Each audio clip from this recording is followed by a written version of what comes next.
Hello বন্ধুরা, আশা করি আপনারা সবাই ভালো আছেন, সুস্থ আছেন। আমি একটু মাছের তেলের বড়া করব। প্রায় আমি করি, কিন্তু আজকে আপনাদের সঙ্গে একটু শেয়ার করতে ইচ্ছা করলো, শেয়ার করছি। দেখুন, এখানে আছে পেঁয়াজ, কাঁচা লঙ্কা, রসুন, এগুলো আমার কুচিয়ে রেখেছি। আর এই হচ্ছে বেসন, নুন হলুদ তো দিতে হবে। আর এটা একটু চালের গুঁড়ি, আর চালের গুঁড়ি যদি না পান আপনারা দিতে পারেন, সুজি দিতে পারেন।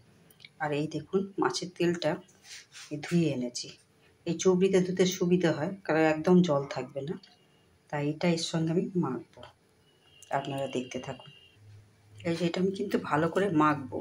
অনেকে করেন ছোটো ছোটো টুকরো করে আর কি এক একটা করে বড়ার মতো করে বানিয়ে নেয়, কিন্তু আমি তা করবো না, আমি একসঙ্গে ভালো করেই মেখে নেব।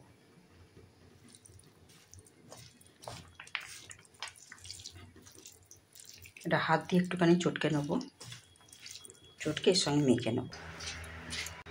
এই যে আমার মাখা হয়ে গেছে, এই দেখুন মেখেছি। এবার একটু ছোটো ছোটো করে বানিয়ে তেল, এই যে তেল আমার গরম হয়ে গেছে।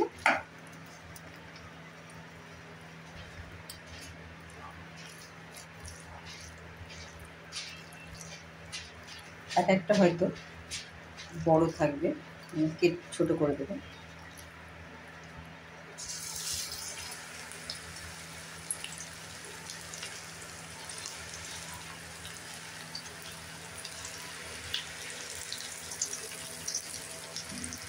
ঝাল নিজেদের প্রয়োজন মতো দেবেন।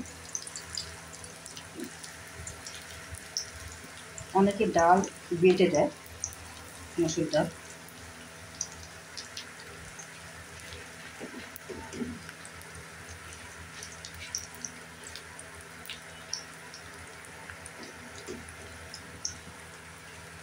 এই দেখুন, আস্তে আস্তে করে বড়াগুলো উল্টালাম, তাও ভেঙে যাচ্ছে। একটু বেশি করে বেসন দিলে এটা হয় না, আমি একটু বেসনটা একটু কম দিয়েছি, ওই জন্য এই জিনিসটা হচ্ছে। আস্তে আস্তে করে তুললাম, উল্টে দিলাম। এবার এই দিকটাও আমার ভাজা হয়ে এসেছে। গরম গরম খেতে খুবই ভালো লাগে, গরম ভাতে তো খুবই ভালো লাগে। আপনারা বানাবেন মাঝে মাঝে, কেন আর তেলটা এত সাদা ছিল তো বড়া করলাম। আর এই তেলটা যেটা থাকবে, এই তেলটা আমি কোনো বেগুন, ছোটো ছোটো করে বেগুন কেটে এই তেলের মধ্যে ভেজে একটু ঝাল ঝাল করে দিবে না, এটাও ভালো লাগে, তেল বেগুন যেটা।